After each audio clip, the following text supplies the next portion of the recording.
Hey everyone. सो चलिए discuss करते हैं marginal productivity theory of wages.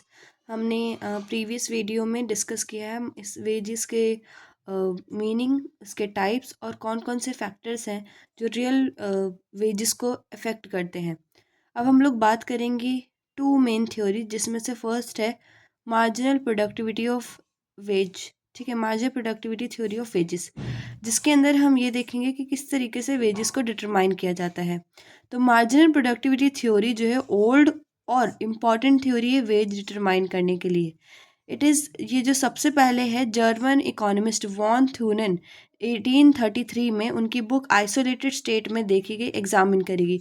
उसके बाद जो है लेटर इसको और डेवलप किया गया अलग अलग इकोनॉमिस्ट के द्वारा, जैसे विकस्टीड, वॉलरस और जेबी क्लर्क। ठीक है, तो ये थ्योरी क्या कहती है? ये थ्योरी का मानना है कि परफेक्ट कंपटीशन के अंदर और लॉन्ग रन में जो लेबर है उनकी जो वेज है उनकी मार्जिनल और एवरेज प्रोडक्टिविटी के हिसाब से उनको मिलेगी। तो परफेक्ट कंपटीशन के अंदर लॉन्ग रन में लेबर्स जो हैं उनको उनकी वेज जो है उनकी मार्जिनल और एवरेज प्रोडक्टिविटी के हिसाब से दी जाएगी, ऐसा जो है ये थ्योरी कहती है। तो मार्जिनल प्रोडक्टिविटी क्या होती है? मार्जिनल प्रोडक्टिविटी का मतलब होता है कि एक लेबर और एक्स्ट्रा ऐड करने से, एम्प्लॉय करने से आपके रिवेन्यू में, आपके जो मतलब इनकम है प्रोडक्शन करने के बाद, उसमें एडिशन और होना। कहने का मतलब कि एक और लेबर अपॉइंट करने से या एम्प्लॉय करने से जो है आपकी जो रिवेन्यू उसमें और कितना एडिशन होगा, that is called marginal productivity. तो in the words of Dooley, marginal productivity of labour refers to change in total revenue by putting one more labour keeping all the other factor constant.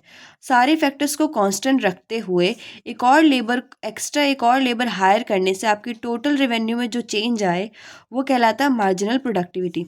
Suppose करिए कि 10 labour हैं आपकी firm में काम कर रहे हैं, आपकी कंपनी में काम कर रहे हैं, जिनका टोटल रेवेन्यू है 200 है। अगर एक और एक्स्ट्रा यानी 11th लेबर हो जाएं पुट टू वर्क, तो जो आपका टोटल रेवेन्यू वो 215 हो जाता है। अब इसका मतलब क्या हुआ कि मार्जिनल प्रोडक्टिविटी जो है 11th लेबर की वो कितनी है? ₹15 की।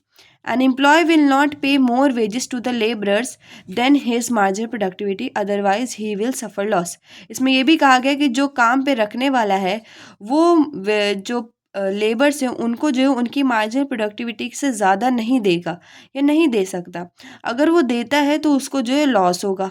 ठीक है, तो मतलब जितना उन्होंने काम किया उस हिसाब से उनको वेजेस मिलने चाहिए। हालांकि ऐसा होता नहीं है, ठीक है, लेकिन ये कहते हैं। उसके बाद है डेफिनेशन।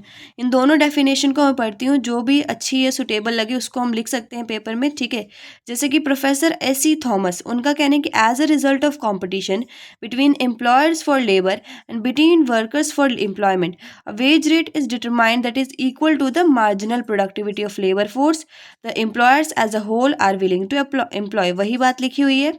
ठीक है, इसी तरीके से दूसरे में professor mark blog, the marginal productivity theory contents that in equilibrium each labourer will be rewarded in accordance with the marginal productivity. तो दोनों ने अपनी अपनी भाषा में अपने अपने हिसाब से जो है बात वही लिखी हुई है कि वेजेस जो है उनको जो लेबर है उनको उनकी मार्जिनल प्रोडक्टिविटी के हिसाब से मिलेंगे।